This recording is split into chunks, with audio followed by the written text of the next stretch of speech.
La electricidad es tan necesaria hoy en día que no nos podemos imaginar la vida sin ella. ¿De dónde proviene esta energía eléctrica? Las centrales eléctricas son las encargadas de generarla. Hay distintos tipos de centrales dependiendo de la fuente de energía que utilicen. Las térmicas, que usan combustibles fósiles, las que utilizan fuentes de energía renovables como el sol, el viento, el agua, y las nucleares, que usan uranio.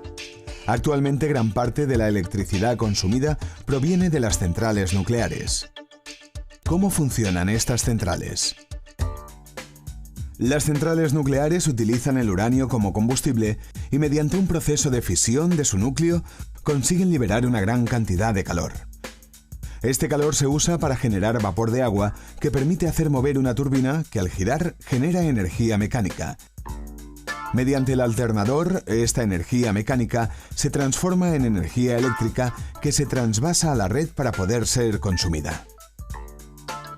Hay dos tipos de centrales nucleares, las de reactores de agua a presión y las de reactores de agua en ebullición. Ambas constan de tres estructuras esenciales: el edificio de contención, donde se ubica el reactor y tiene lugar la fisión nuclear; la sala de turbinas, donde la energía mecánica se transforma en energía eléctrica; y el sistema de refrigeración. La principal diferencia entre ellas es que en los reactores de agua a presión el vapor se genera en el generador de vapor y en los reactores de agua en ebullición tiene lugar en el propio reactor.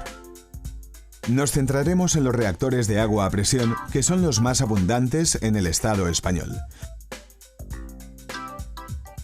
En el edificio de contención se utiliza el combustible que da lugar a la fisión.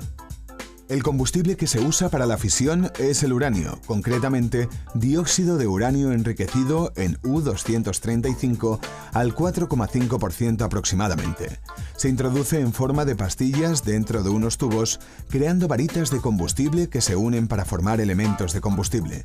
Un conjunto de unos 160 elementos constituyen el núcleo del reactor.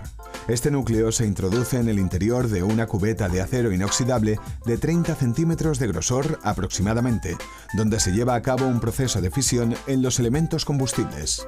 Es una reacción que afecta al núcleo de ciertos elementos químicos cuando colisionan con un neutrón.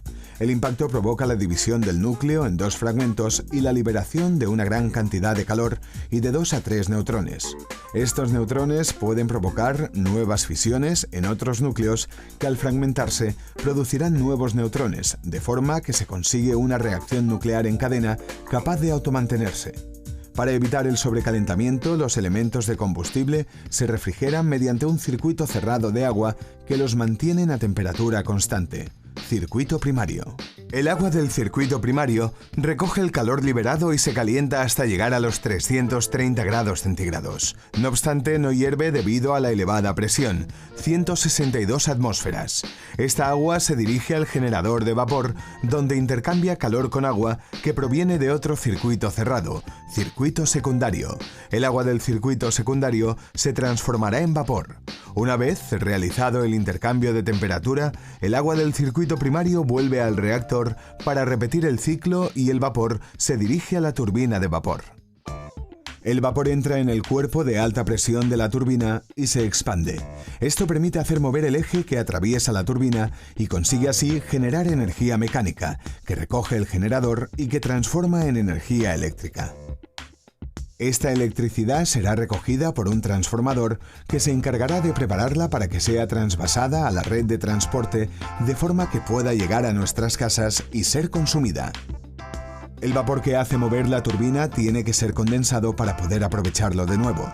Esto sucede en el condensador. Se utiliza agua de mar o de río que al circular por las cañerías del condensador intercambian calor con el vapor, de manera que el vapor se enfría y pasa a agua líquida, que es enviada de nuevo para ser transformada en vapor.